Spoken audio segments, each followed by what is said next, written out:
एक गांव में हर रात को आदमी एक एक करके मरने लगे और सब कहते थे कि ये काम चुड़ैल का है।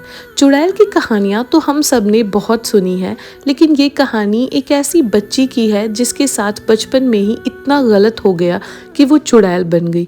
कहानी शुरू होती है एक छोटी सी लड़की से जिसका नाम बुलबुल होता है, जिसकी शादी बहुत कम उम्र में ही एक बहुत बड़े आदमी इंद्रनील से करवा दी जाती है।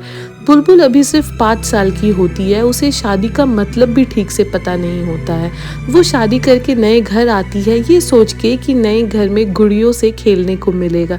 उसके ससुराल में उसका सबसे अच्छा दोस्त बनता है उसका देवर, उसके पति इंद्रनील का सबसे छोटा भाई जिसका नाम सत्या होता है। दोनों के बीच एक प्योर और इनोसेंट बॉन्ड बन जाता है। बुलबुल सत्या के साथ खेलती है, हंसती है और सत्या उसे हमेशा चुड़ैलों की कहानियां सुनाया करता है। लेकिन दोनों की दोस्ती धीरे धीरे सभी घर वालों को खटकने लगती है।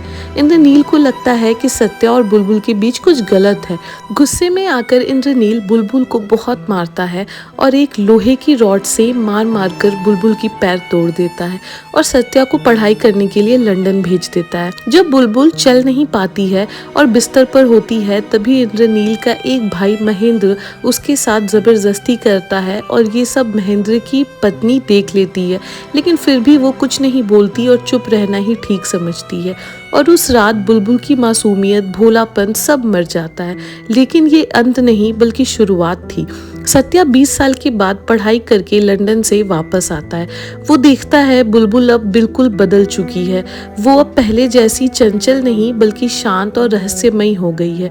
सत्या को पता चलता है कि गांव में मर्दों की अजीब तरह से मौत हो रही है। लोग कहते हैं कि जंगल में एक उल्टे पैरों वाली चुड़ैल रहती है। सत्या को लगता है ये सब अंधविश्वास है, पर धीरे धीरे उसे समझ आता है कि जो मर्द मारे जा रहे हैं वो सब अत्याचारी थे। कोई अपनी पत्नी को मारता था तो कोई बच्ची का बलात्कार करने वाला था। एक दिन ये सब से छुटकारा पाने के लिए सत्या जंगल में आग लगा देता है। तभी उसके सामने बुलबुल आती है, एक चुड़ैल या कहो तो काली का रूप।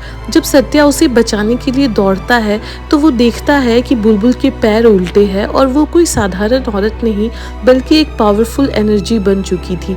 देखते ही देखते बुलबुल आग में गायब हो जाती है, पर वो अपने पीछे एक ऐसी मिसाल छोड़ जाती है कि जब एक मासूम औरत पर हद से ज्यादा जुल्म होता है तो वो इंसाफ के लिए चुड़ैल या कहो तो देवी का रूप बन जाती है। बुलबुल सिर्फ चुड़ैल नहीं थी, वो उन औरतों का दर्द भी थी जिन्हें बचपन से ही सताया गया और कभी इंसाफ नहीं मिला।